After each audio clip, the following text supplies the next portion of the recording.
You open your laptop on a Sunday night, not to relax, but to check something you already checked twice that morning.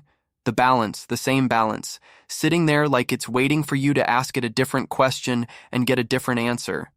You're not broke, you're not rich, you're just tired, in a way that doesn't show up on any form, the quiet exhaustion of working for money instead of money working for you. Somewhere between zero and freedom, there are 10 distinct thresholds most people never even know they're crossing. Each one changes something. Not your bank account first. Something deeper, quieter, harder to name. Let's start at the bottom, where almost everyone begins. You're staring at your paycheck, freshly deposited, already gone in your head before it even clears. Rent takes a third. The car payment takes another chunk. By the time you subtract groceries and the subscription you forgot to cancel, there's nothing left to even call leftover. You live paycheck to paycheck, and the strange part isn't the lack of money, it's the lack of distance.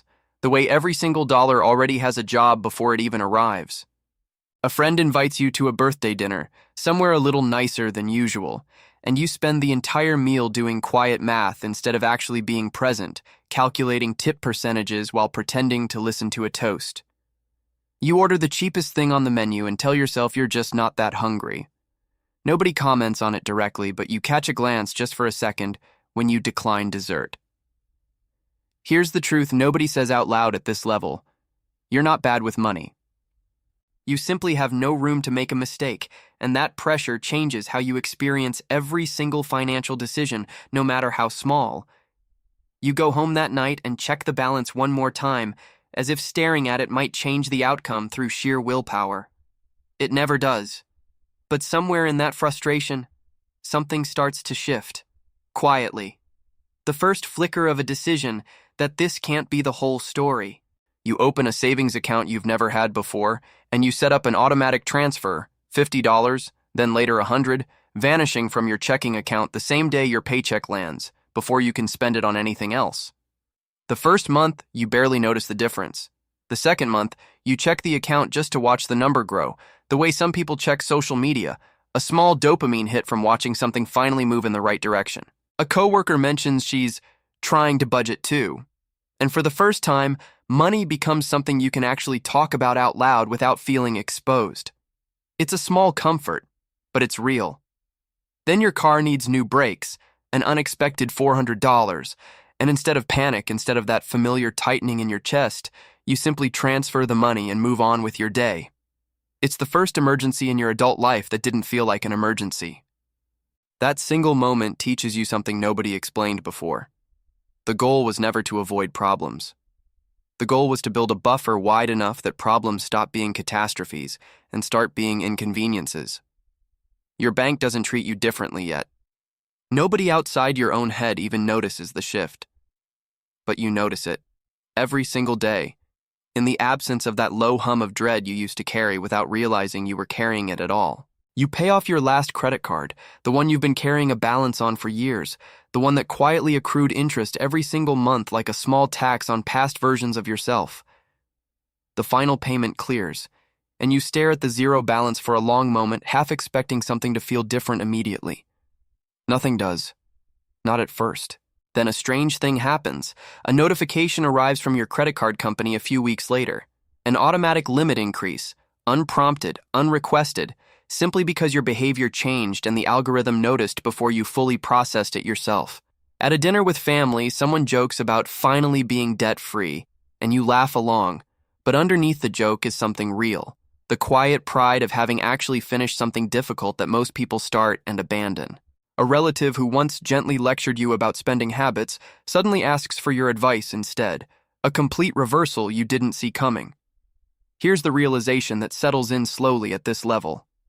Debt doesn't just cost you money, it costs you a small piece of decision-making power every single month, a portion of your income that was never actually yours to allocate.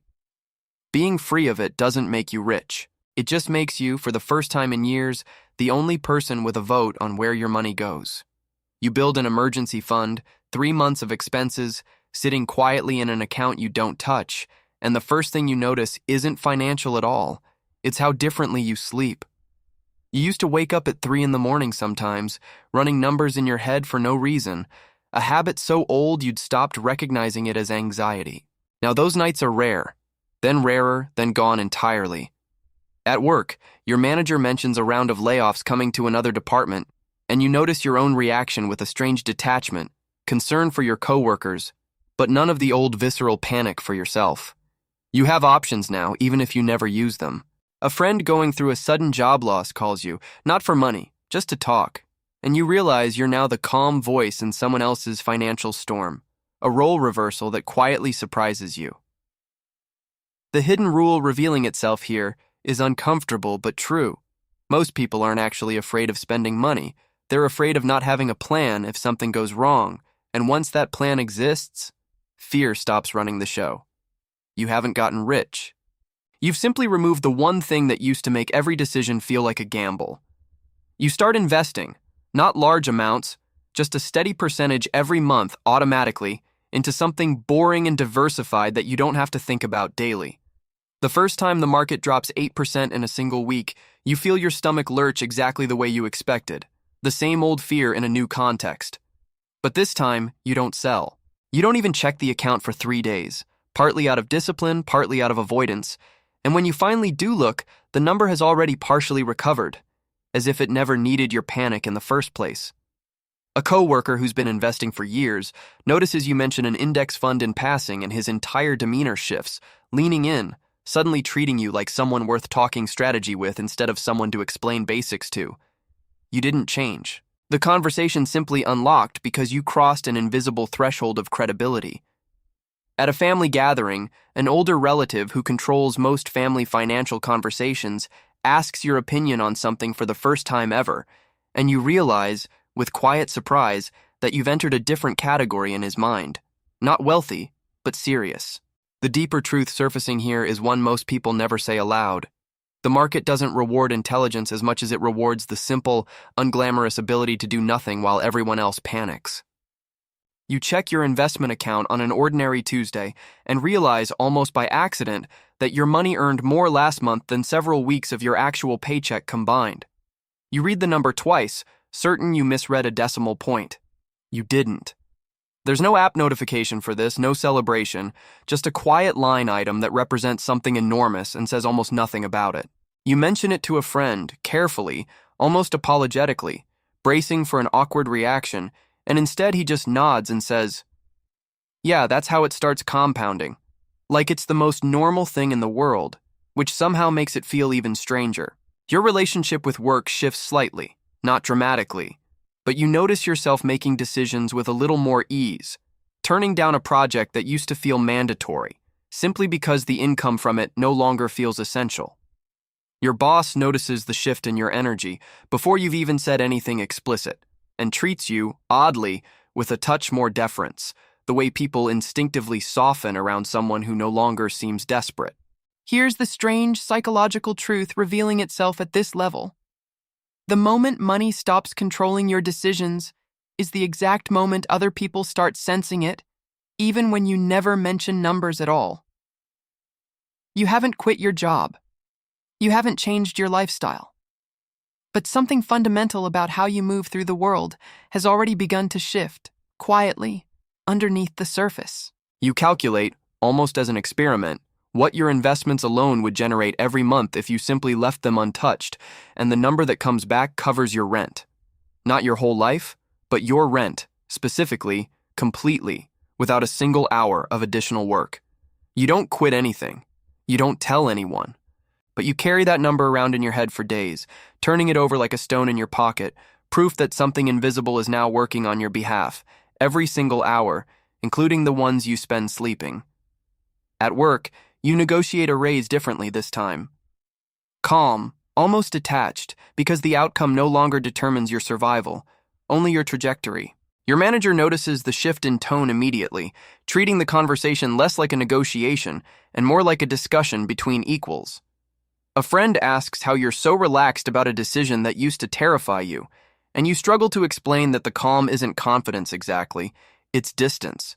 The strange piece of knowing the worst-case outcome no longer threatens your entire foundation. The realization crystallizing here is one of the most quietly profound truths of the entire journey. Financial freedom doesn't usually arrive as a single dramatic moment. It arrives as a series of decisions that slowly stop being emergencies, one ordinary Tuesday at a time. Your passive income crosses a threshold you've quietly been tracking for years, covering not just your rent, but every essential expense combined, the full monthly cost of simply existing in your life. You don't quit your job, not yet, but you notice something has changed in how you sit through meetings, a kind of detached calm that other people start to read as confidence, even though it's something closer to indifference toward outcomes that used to terrify you. You decline a project your manager assumed you'd jump at, and instead of pushing back, he simply nods, treating your no with a respect that wasn't there a year earlier. A relative going through financial stress calls you for advice, not money, just guidance, and you realize somewhat uncomfortably that you've quietly become the family's version of financially safe, a label nobody assigned out loud, but everyone now treats as fact. You catch yourself one ordinary evening scrolling job listings out of curiosity rather than necessity, the exact same action you used to perform out of desperation, now feeling almost like entertainment. The truth surfacing here is unsettling in its simplicity. The work itself never changed. Your relationship to needing it did.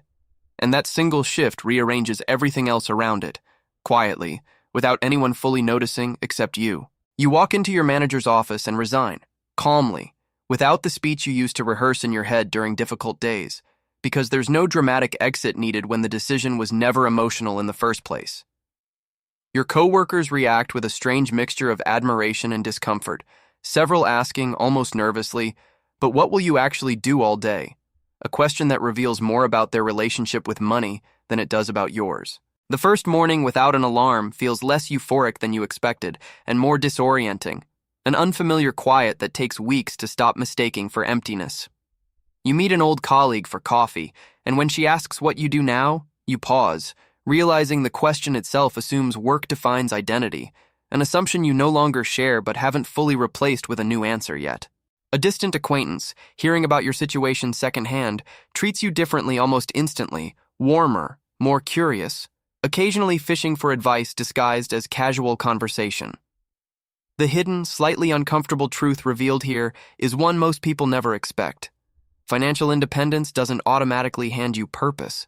It simply removes the excuse of not having time to find it, which is a heavier responsibility than it first appears. You're sitting somewhere quiet, years into this version of your life, when an old friend reaches out, someone who knew you back when you couldn't afford dessert at a birthday dinner. He's going through exactly what you went through back then. The same tight calculations, the same quiet shame at declining things he can't afford. You meet him for coffee, and without thinking twice, you cover the bill before he can even reach for his wallet, the same way someone once should have done for you but never did. He thanks you, slightly embarrassed, and you simply say, "I remember exactly what this felt like." And in that single sentence, the entire arc of everything you've gone through reveals itself with complete clarity. Financial freedom was never about the number in the account. It was about the slow, quiet disappearance of fear from every decision you make, one threshold at a time, until one day you realize the version of you who used to do math during birthday dinners is someone you remember but no longer recognize. The system never changed how it measures people. You simply moved through every level of it, one quiet decision at a time, until the distance between fear and freedom became the only inheritance that ever really mattered.